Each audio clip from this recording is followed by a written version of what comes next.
Now at 10, Scrapyard fire. Right now, crews are still working to douse the flames. We have live team coverage in Delta with the latest. Viral arrest. New video tonight on a police arrest that's sparking national reaction.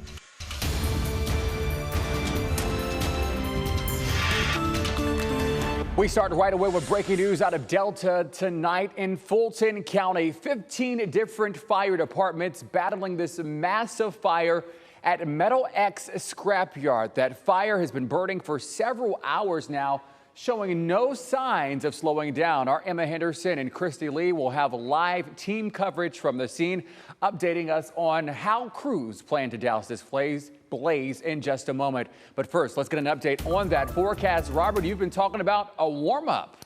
Indeed. And Andrew, you can see the movement of that smoke even in the current video there. 68 degrees tonight. The wind is east at 6 miles per hour. So if you are out west of Toledo here, anywhere near Delta or this MetalX facility, here's the breeze. It's out of the due east. Overnight going to be very light, 0 to 5 miles an hour. So that's where the smoke is going to be carried west from Delta. Tomorrow morning, as soon as the sun rises, temperatures will warm very quickly. It's possible some of that smoke could mix down toward the surface if it still is out there in the morning. By noon tomorrow, temperatures will be into the 80s, and I think highs are going to be around 90. So as promised by our first alert weather team for days and days, tomorrow is a return to some midsummer weather. And I'll step you through our full 10-day forecast, Andrew, coming up. Robert, thanks so much. Let's get you out to the scene now. Our Christy Lee standing by with an update on the situation there. Christy, just how dangerous is the situation there, and how are firefighters battling this massive blaze?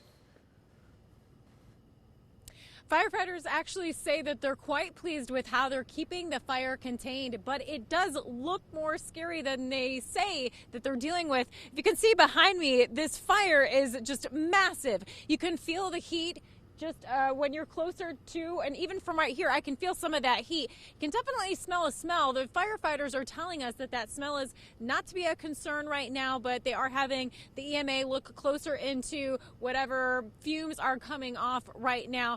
But what this is really doing is it's causing a lot of road closures. Right now, I'm standing on 109 and Route 20 here in Delta. We talked to the Wauseon Fire Chief, Rick Sluter.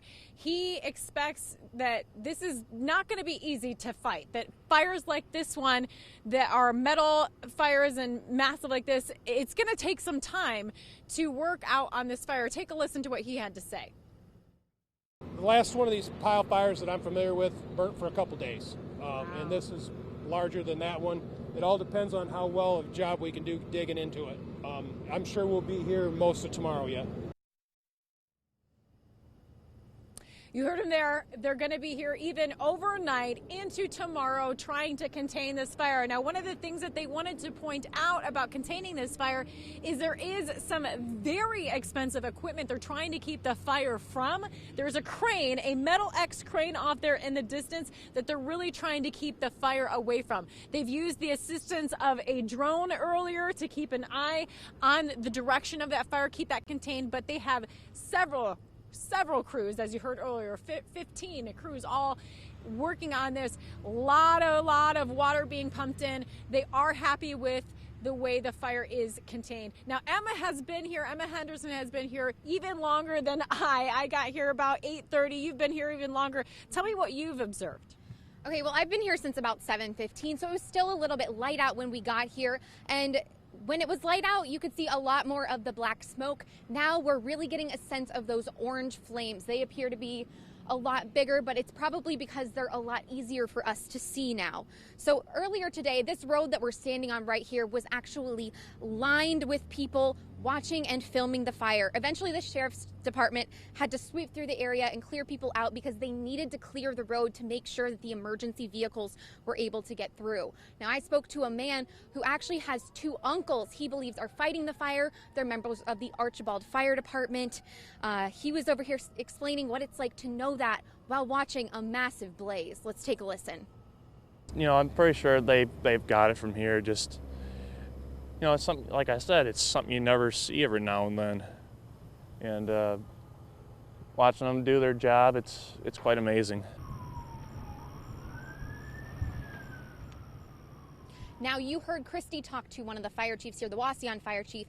The Delta fire chief, Scott Smith, is actually going to be here, staying here round the clock all night. Right now, we still don't have a timeline on how long it's going to be until this fire is out, and we still don't quite know the extent of the damage, except for the fact that it is here in a scrap metal plant. I'm going to hand it back to Christy now so that she can give you a little bit more information on what we're talking about.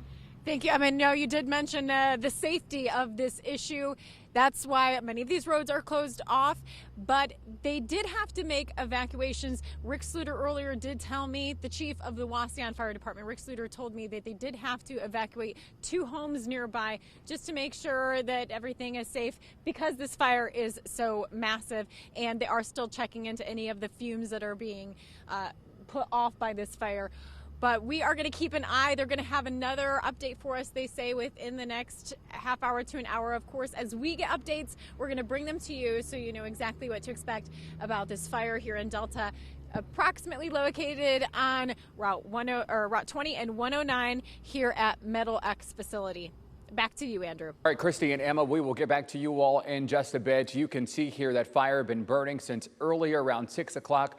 We have several pictures coming into our newsroom showing what it looked like at the beginning, and now that night has fallen, you can update your photos too, and you can see them here on air. New video tonight of a controversial viral arrest in Toledo. The Toledo police releasing this dash cam footage showing the traffic stop last Friday that turned quite physical. The video shows officers pulling over the vehicle driven by Quillen Cook and his passenger Jabril Wiley. About a minute into the stop, Jabril's sister Jana walks up asking officers questions, while police say she caused things to escalate, forcing them to restrain the brother and sister on the ground, ultimately arresting them, putting them into the back of the cruiser. Take a listen from inside that vehicle. Can you please roll my window down? Can you roll my window down? I cannot breathe. I have asthma. I cannot breathe. Now, the officers involved not wearing body cameras. We're told that's because they're part of a gang task force. Join us tomorrow. I'll be talking to Chief Crawl about this arrest and the department's policies for these type of situations. A reminder tonight from the Buffalo Soldiers on what to do when stopped by police. President Earl Mack saying you should communicate and interact with law enforcement, and the way you do will help avoid any problems or make a situation worse. If you get into a physical confrontation with a police officer, it's not good. So we always say comply now, complain later. You can always file a complaint if you believe that the police officer's actions are not correct. If you get in a physical confrontation with a police officer, normally the citizen always loses. It is important to note that according to Toledo police, both Jabril and the driver, Quillen Cook, were compliant with officers until Jabril's sister got involved. Tonight, the death toll in the Bahamas now 45. According to officials, that number only expected to rise drastically.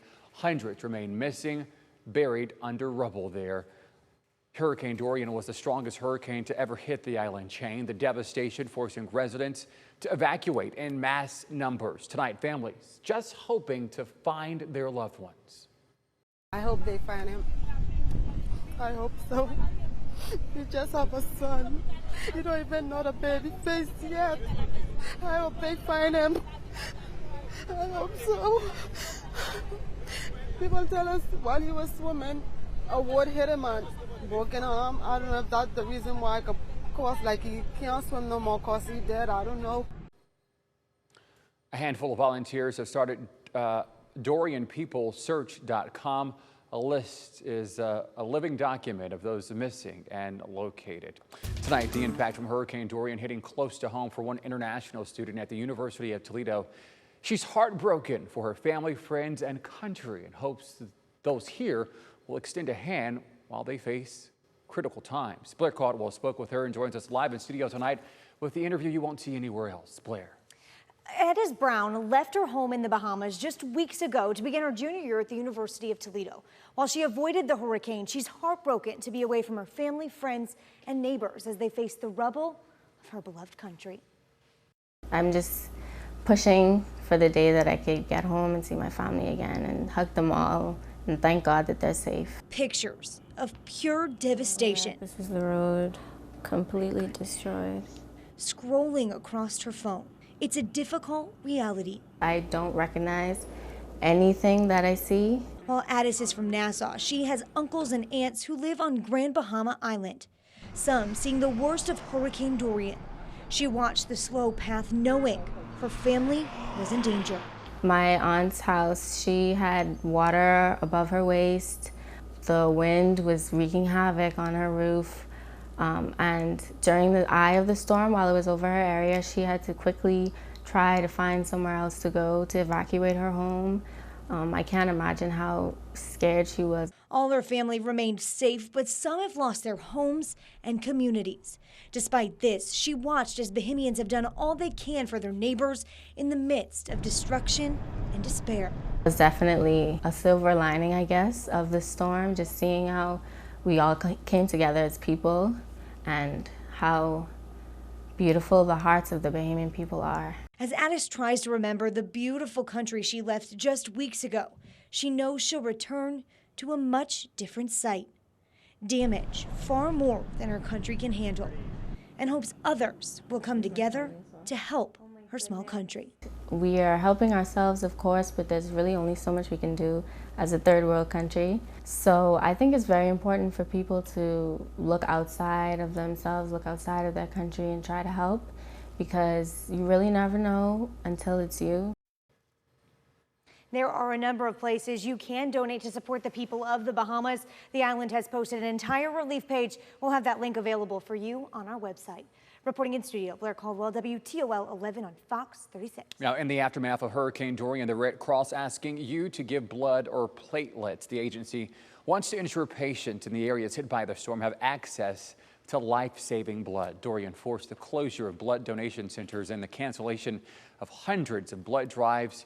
If you're unable to give or prefer not to, the Red Cross also asking for financial donations. You can text the word Dorian right now to 90999 to make a $10 donation. A Sylvania student recovering tonight after being hit by a car in front of Northview High School earlier today. We know the student is a male. Tonight we're waiting to get confirmation for a name and the extent of injuries. When that information is released to us, we'll update you online with our WTOL 11 News app. As more states have relaxed their marijuana laws, more farmers are now growing industrial hemp. This was the first year it's been legal in Michigan and Ohio. Farmers recently gathered at Monroe County Community College to learn about the new plant. They're learning hemp can be used for paper, clothing, biodegradable plastic, animal feed, and medicine, but it's still uncharted territory. From a regulatory perspective, there's a lot of tricks and there's a lot of problems with that, but also from a law enforcement. So if you had, let's say, a state trooper that came by a particular field and somebody says, well, hey, somebody is growing marijuana here, and he stops to take a look, there's no way to distinguish this plant from marijuana from CBD. Now, at some point next year, it will be fully legal to grow hemp commercially, but it will take years for farmers to profit from it. Let's take you back to that breaking news we're following right now. A live look at a fire that continues to burn at a metal scrapyard tonight in Delta. Our live team coverage from the scene continues ahead. Much warmer weather can be expected this week. The weekend's actually looking pretty sharp. I have details next in my 10-day forecast.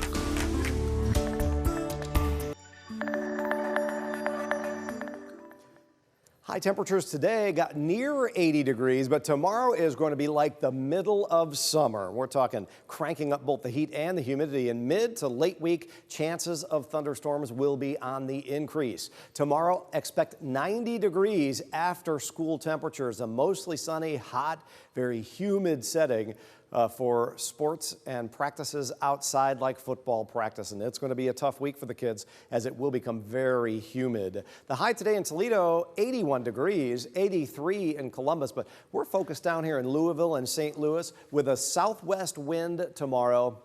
That's the kind of weather we're going to expect here. And you can see there's still a big temperature difference from Toledo down to Louisville. It's almost 10 degrees. And St. Louis is still sitting at 85 degrees at this hour. That's the air that's going to be coming in. Now, right now, there's a light east breeze out there and temperatures settling toward lows that should get close to 60 degrees. Here is your hour-by-hour forecast. Tomorrow morning, Plenty of sunshine, and it's going to warm up so fast that by the noon hour, it will be warmer than it was all day long today, into the 80s already, and the afternoon high should be right around 90 degrees. Now, the atmosphere is not set up to create any showers or storms tomorrow, so this is going to be a hot, stifling afternoon, feeling just like the middle of summertime. Now, watch the clock here. We'll go overnight into Wednesday, and as the humidity level increases, a chance of showers and thunderstorms will increase as well. There could be a passing shower during the morning, but watch what happens on Wednesday when I stop the clock at noon and then run it on through the afternoon. A chance of showers and thunderstorms firing up across the area, and a chance exists in every county here in our viewing area Wednesday, Thursday, and on Friday. Here's what you can expect the next 4 days. 90 degrees for the high tomorrow, 87 on Wednesday with a 40% chance of showers and storms. Thursday back to 82, a 40% chance. And on Friday, a 60% chance of showers and thunderstorms. So we may be dodging some lightning and thunder for several days there. The weekend does look to calm down, and the humidity level may drop down just a touch. Actually, it looks great for Saturday and Sunday. You might want to get some plans together. Once we get past there, look at the timing on that. Tuesday, Wednesday, possible high temperatures around 90 degrees out in days 8 and 9 of our 10-day forecast. Our highlight day, though, is tomorrow, like midsummer, where, Andrew, I think we're going to hit 90 degrees. A nice warm up. All right, Robert, thanks so much. New details tonight on a cargo ship that overturned, trapping crew members on board, the conditions of those men, and the search for answers. And we'll take you back live to Delta tonight in Fulton County, where a fire continues to rage at this hour, going on several hours now. How crews are battling this fire, that's ahead. Tonight, 4 crew members who were trapped inside this overturned cargo ship for 30 hours have been rescued. That ship was transporting 4,000 cars to the Middle East before flipping on its side and catching fire. Tonight, that ship remains stuck in the transporting pathway in Georgia's St. Simons Sound. We also have pollution mitigation efforts in the works. Currently, I would say there is no active release of pollution. As you heard there, the Coast Guard now shifting its focus towards removing the ship with little environmental impact. President Trump says peace talks with the Taliban are off. The announcement coming after nearly a year of work to make a deal with the terrorist organization and pull more troops out of Afghanistan. While U.S. negotiators were trying to make a peace plan with Taliban leaders, Taliban fighters blew up a car bomb near the U.S. embassy. The explosion killing an American soldier and 11 others. President Trump saying that attack was the last straw. They're dead. They thought that they had to kill people in order to put themselves in a little better negotiating position. There have been many very powerful meetings at Camp David having to do with enemies, real enemies, very big enemies, war. Now, even though talks are canceled, the Afghan president urged the Taliban to be peaceful and continue negotiating directly with his government. New efforts in place tonight for those impacted by the Equifax data breach. What the company's now requiring them to get in order to get the money owed.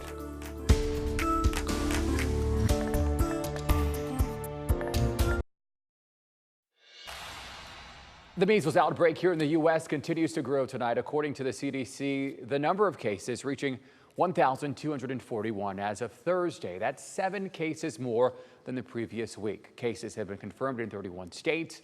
The CDC saying most are among people who were not vaccinated against the measles.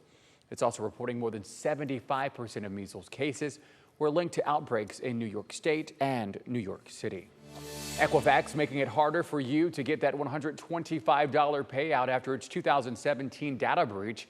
The company is requiring an extra step now to get that cash. People looking to get paid must verify their claim by proving the name of the credit monitoring service that they had in place when they filed it. And that service must remain in place for at least 6 months after filing. Company officials say the new step has to be completed by October 15th.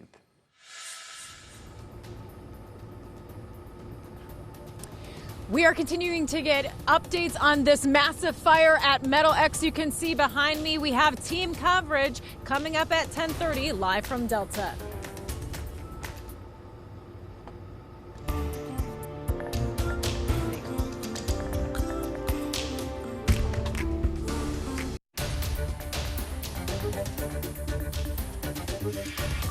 We are staying on top of that breaking news out of Delta tonight, where this massive blaze is burning at the scrapyard there called MetalX. Our Christy Lee and Emma Henderson live on the scene tonight with team coverage. Christy, at this hour, do we know what's fueling that fire behind you?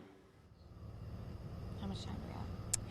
At this time, they still do not have a cause of the fire. They're just trying to keep it contained because of the very expensive equipment, particularly a crane that MetalX has, multi-million-dollar crane that they're trying to keep protected from the fire. No cause yet, but the latest information that we're just getting in is that Delta residents on the west side are under a boil advisory, but everyone in Delta is asked to please conserve water. They are using a ton of water to battle this fire behind you, which they're expecting to last for a long time. I've been here and it's been strong, but you've been here even longer, Emma. That's right, Christy. So when I got here, we still had a significant amount of daylight left. And so really what you could see then was a lot of really thick black smoke going through the air, really just coating the entire sky. We can actually see it 15 miles away as I was headed into Delta. Now, if you look behind us, really what you can see is the orange glow of the blaze. And if you look at the size of the fire trucks next to it, it really gives you the scale of just how big this fire is. So right now, we don't know a cause. We don't know exactly how long it's going to be until it's out, but we do know that Scott Smith, the fire chief here in Delta, is planning on being here overnight. So it's likely that it will be going well into the overnight hours. 15 different departments working on this fire, a massive amount of people helping. And I happened to talk to Rick Sluter, the Wauseon fire chief, who is also planning on staying overnight to fight this fire. Now, he says the biggest concern is that water to fight that fire, because it could last for days. The other concern here is the air quality. We can smell it right now. Now, we didn't get a clear answer on this about the particles in the air and the safety concerns. We do know that there were 2 evacuees from homes nearby because they're still checking out the fumes. So we will continue to keep you updated. Thank you, Emma Henderson, for your work on this, and we'll let you know what continues to go on. I'm going to send it back to you, Andrew. Thanks so much. Robert, update us on the wind out there tonight.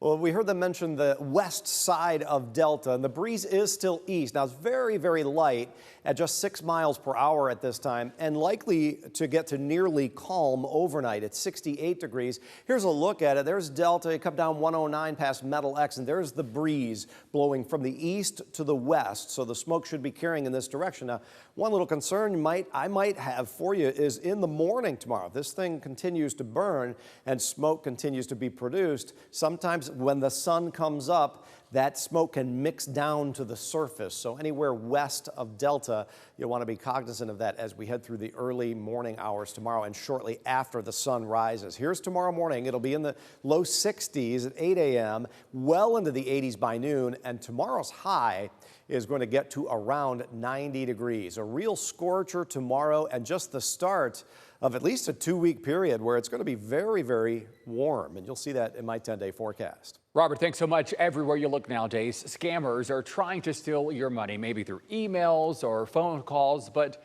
now there's one out involving Social Security. Our Dan Cummins has more in tonight's Stretching Your Dollar.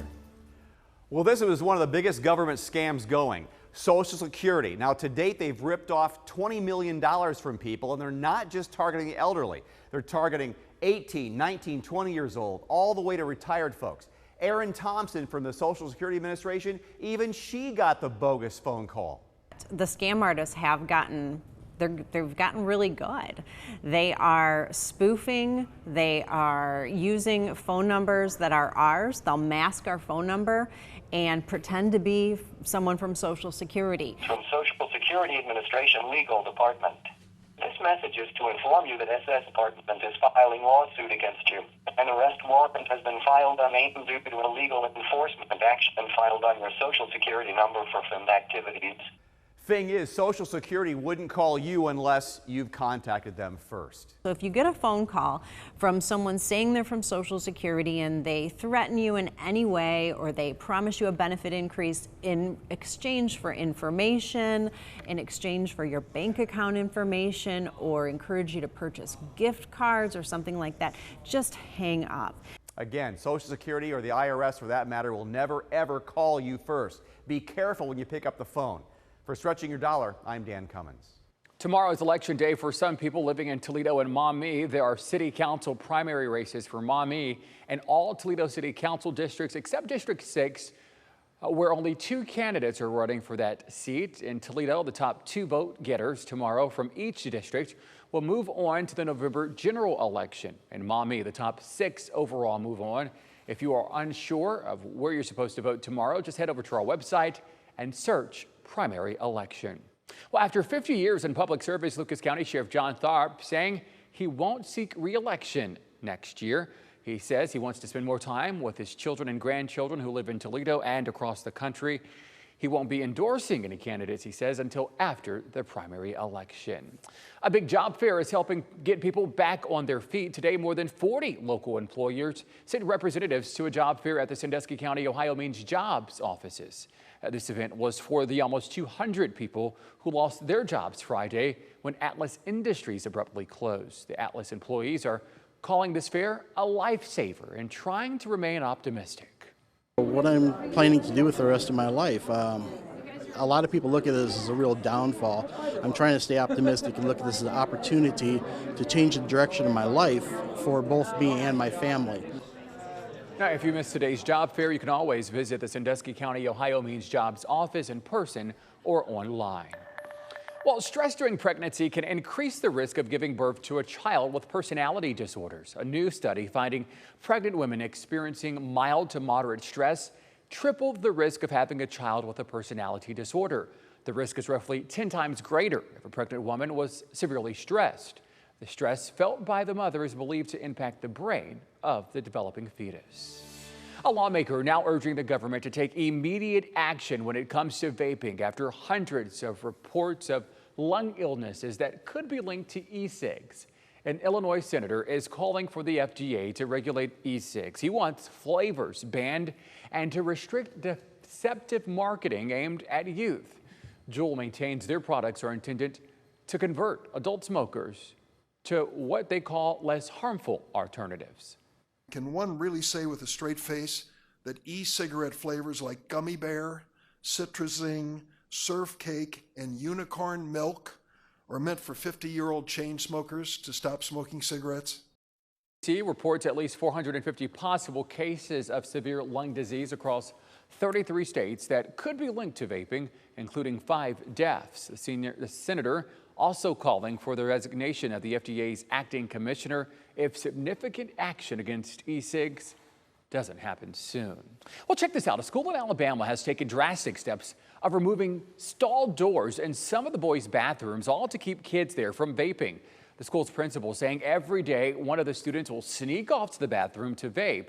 And he says 2 weeks ago, a student was found passed out in a stall. Some parents say this solution is a bit too drastic. Me as a parent personally, I think that's a little excessive. I don't like it. They take their only private place in the school that they can do their business. Some parents say a better solution would be to have an adult in the hallway or bathroom to make sure no one's vaping. The principal says the door removal could be temporary as they work to figure out other solutions. Well, it was a campaign promise that appears to be hitting a roadblock of sorts, fixing the roads in Michigan. As Amanda Fay reports tonight, the governor and lawmakers now at odds over how to pay for the repairs. There's definitely a few that I know need fixing. Like there's some big potholes that I have to like swerve around, and it's not fun. The roads of course need fixing because we have this, freeze thaw kind of issue here and heavy traffic. Michigan drivers agree the roads need to be repaired. Governor Gretchen Whitmer campaigned on a pledge to get it done and said she would not sign a budget without a real fix to significantly boost spending on roads. She released a plan in March, a 45-cent increase to the gas tax. The whole goal here is to make sure that we get to a spend level of $2.5 billion additional on our roads. Now it's September, and lawmakers need to pass a budget by October 1st to avoid a government shutdown. Lawmakers say the tax increase isn't going to be included. In a weekend meeting with legislative leaders, Whitmer agreed to pass a budget without a plan to fix roads. I honestly think the 45 cents would make a big difference. I mean, everyone needs gas, so I mean, everyone's going to be doing a little bit. Others say the significant gas tax increase is not the way to go about fixing the roads. I think it's ridiculous. I don't think it's necessary. I think the issue has to come from the legislature changing Act 51, which is the way they fund the roads. While the issue is tabled for now, Whitmer and legislative leaders agreed to continue talking about road funding in, quote, a meaningful way. Reporting in Lambertville, Amanda Fay, WTOL 11. Coming up this Thursday, you can learn much more about Toledo's history with a unique tour. Woodlawn Cemetery hosting History in Hops. You may not know the history, but brewing was Toledo's leading industry by the late 1800s. Now, during the tour, you'll be able to have a beer and learn the rich brewing history of the cemetery.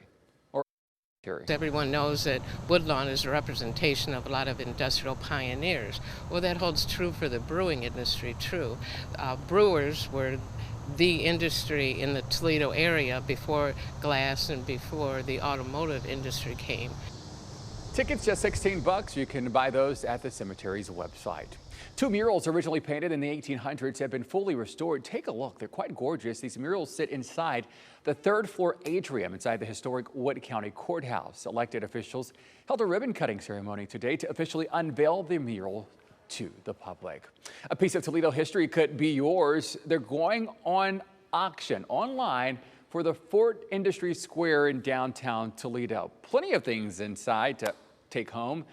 Stained glass windows, chandeliers, iron gates, museum quality doors, and decor, and much more. All those items are guaranteed to sell, and bidding starts at just $1. We have items that date back to the 1800s that are in this building.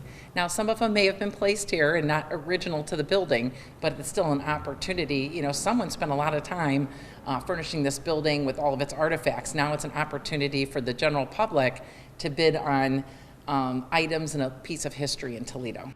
To learn much more about how long the auction will last and exactly what you'll be able to bid on, we have all the information posted on our website and our free news app. Hopefully you didn't cut that AC off just yet, because a warm-up is coming tomorrow. Chief Meteorologist Robert Shields has details next.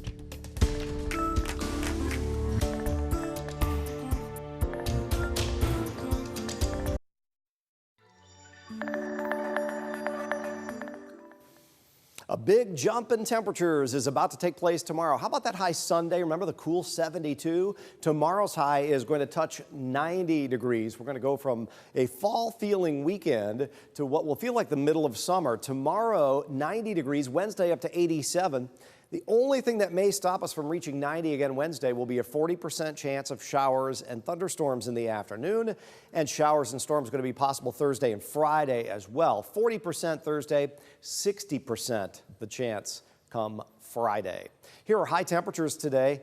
Saginaw 65, here in Toledo 81. We go far to the south, and as soon as you get to the Ohio River, highs were near and above 90 degrees. That warmer air is building up and will be moving in during the day tomorrow. Currently, we have a little light east breeze out there. Tomorrow, though, it will turn southerly and eventually southwest. So starting the day tomorrow with readings near 60 degrees. First thing in the morning, you may say, well, it's nice and cool out here. It's going to be another comfortable day, but that will change quickly. By the noon hour, highs, or temperatures, I should say, will be up to the low 80s, and highs tomorrow afternoon right around 90 degrees. With that southwest wind, humidity levels will continue to climb, and by Wednesday, the humidity will be a little bit oppressive. That's what's going to help lead to scattered showers and thunderstorms. And here you can see on Wednesday, even a little bit of sun through the clouds will fire up that chance in the afternoon hours.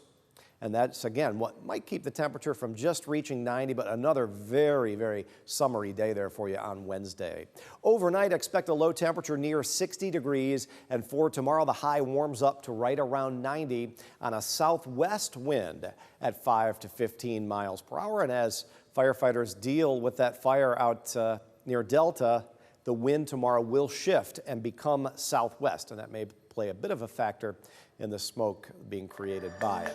Wednesday, Thursday, Friday, there's our chances of showers and storms. The weekend right now looks fantastic. Start making some outdoor plans there, and then we may touch 90 degrees again next week out there toward the end of our 10-day forecast. Focusing right now on tomorrow, though, Andrew, where it's going to feel like the middle of summer. Oh, warm up indeed, Robert. Thanks so much. Hey, sports is next, and the Toledo Rockets getting set for their home opener, but will they have their starting quarterback on the field for the game?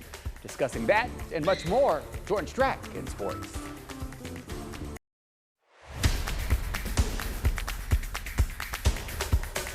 Sports is brought to you by Spectrum. The Toledo Rockets are well rested after their season-opening loss at Kentucky.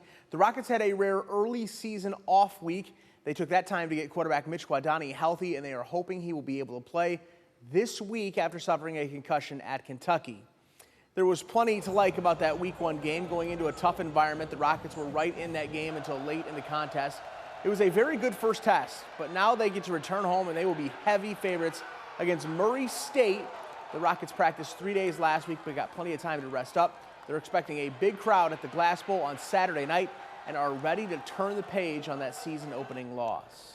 I felt like it was a really good first test for us to go down there in a big environment and a hostile environment and figure out what kind of team we had.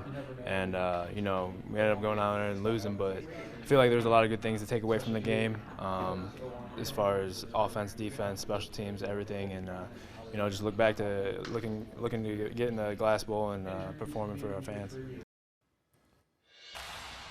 BGSU football trying to bounce back from about as ugly a loss as you can ever have. They just couldn't get anything going in a 52-0 loss at Kansas State on Saturday. The Falcons were outgained in total yards 521 to 140. BG was 0 for 11 on third downs. There weren't many positives to take out of the game, but now they turn the page and get ready for a homecoming showdown inside the Deut against Louisiana Tech on Saturday at 5 o'clock.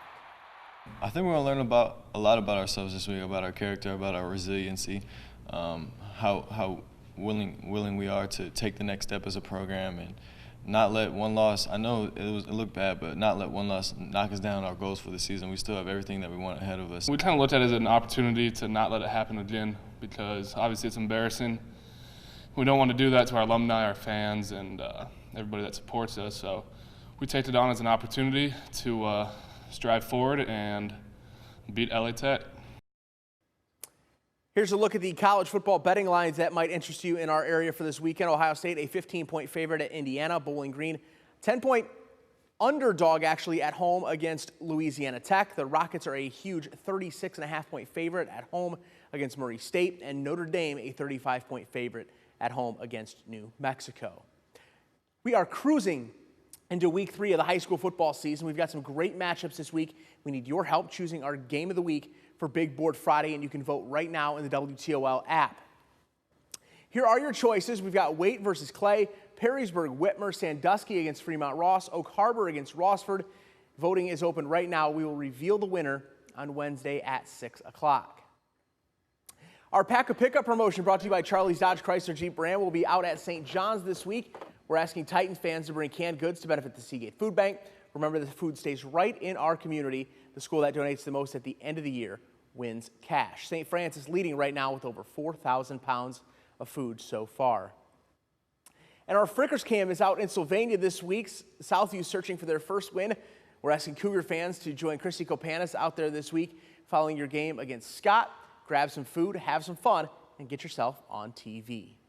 One final note, the Indians begin their final playoff push tonight. They are out in LA playing against the Angels right now. They entered the night 5.5 out in the division race and just a game and a half out of the wild card race with 18 games to go. And that is it for sports, and we'll be right back. Well, check this out. NASA using some extra star power to educate youth about space exploration. The agency recently dropping an elaborate Prodigy video of the Ariana Grande song, NASA. I'm not sure how that goes, though, but I'm sure it's nice. It's starring a number of summer interns there at NASA. The agency wants to put a woman on the moon by 2024. A kind stranger making someone's day. The man found a wallet in a driveway while he was walking past. So what did he do? He stopped and rang the doorbell, returning the wallet to its owner. The owner writing online that he thinks the man is a saint. We continue to follow that breaking news out of Delta tonight. Let's give you a final look here. This is from MetalX Scrapyard. A huge fire underway right now. It's been burning since 6 o'clock. Multiple fire agencies, at least 15 on the scene right now, working to douse these massive flames. You can find much more on that fire right now at WTOL.com or flip over to Channel 11. We'll see you there.